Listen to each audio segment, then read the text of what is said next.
بسم اللہ الرحمن الرحیم۔ بانو ٹی وی کے تمام سننے والوں کو السلام علیکم۔ موٹر سائیکل کا پنکچر لگواتے ہوئے میں فیصلہ کر چکا تھا کہ اس ہفتے بھی اپنے گھر واپس نہ ہی جاؤں تو بہتر ہے۔ دیر تو ویسے بھی ہو چکی تھی اور جہاں پچھلے 3 ہفتے گزر گئے ہیں یہ بھی گزار لوں تو گرمیوں کی چھٹیوں میں ایک ہی بار چلا جاؤں گا۔ اسی سوچ و بچار میں روڈ پر کھڑا میں نے 15-16 سال کے ایک نوجوان کو اپنی طرف متوجہ پایا۔ وہ عجیب سوالیوں نظروں سے میری طرف دیکھ رہا تھا، جیسے کوئی بات کرنا چاہ رہا ہو لیکن رش کی وجہ سے نہیں کر پا رہا تھا۔ جب پنکچر لگ گیا تو میں نے دکاندار کو 1000 روپے کا نوٹ دیا۔ اس نے 100 روپے کاٹ کر باقی مجھے واپس کر دیے۔ میں موٹر سائیکل پر سوار ہو کر جو ہی واپس شہر کی طرف مڑنے لگا تو وہ لڑکا جلدی سے میرے پاس آ کر کہنے لگا، بھائی جان میں گھر سے مزدوری کرنے آیا تھا، آج دہاڑی نہیں لگی، آپ مجھے واپسی کا کرایہ 100 روپے دے دیں گے؟ میں نے ایک نگاہ اس پر ڈالی۔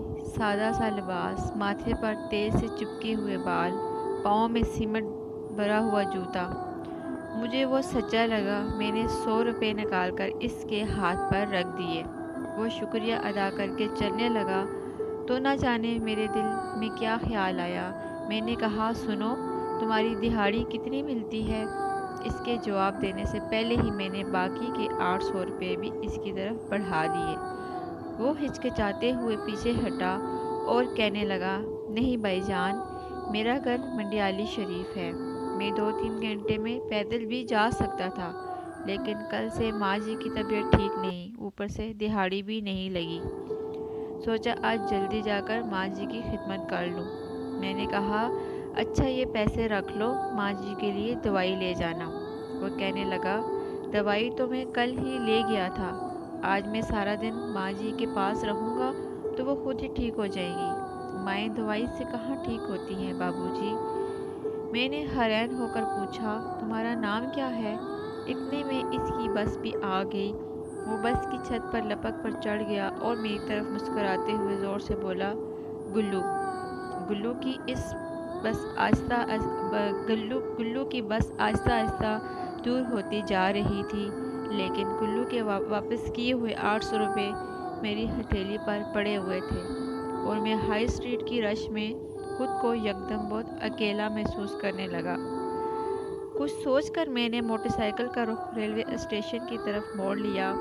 موٹر سائیکل کو اسٹینڈ پر کھڑا کر کے ٹوکن لیا اور ٹکٹ گھر سے 700 روپے میں ساہیوال کا ٹکٹ لے کر گاڑی کے انتظار میں بینچ پر بیٹھ گیا۔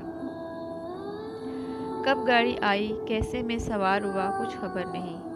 ساہیوال اسٹیشن پر اتر کے پھاٹک سے اپنے گاؤں کی وین پر سوار ہوا۔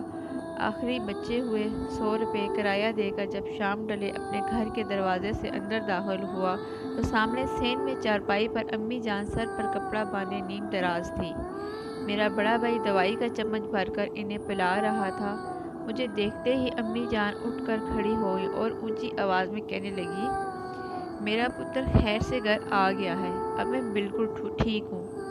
میں آنکھوں میں آنسو بھرتے ہوئے دوڑ کر ان کے سینے سے جا لگا۔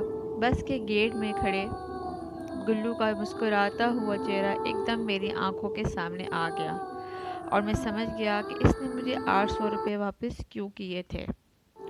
والدین کی جان اپنے بچوں میں ہوتی ہے، اس بات کا خیال رکھا کریں۔ والدین کا کوئی نعم البدل نہیں، اگر آپ انہیں کچھ نہیں دے سکتے تو خیر ہے، لیکن انہیں اپنی زندگی میں سے وہ قیمتی وقت ضرور دیں جن سے انہیں احساس ہو کہ وہ آپ کے لیے انتہائی اہم ہے۔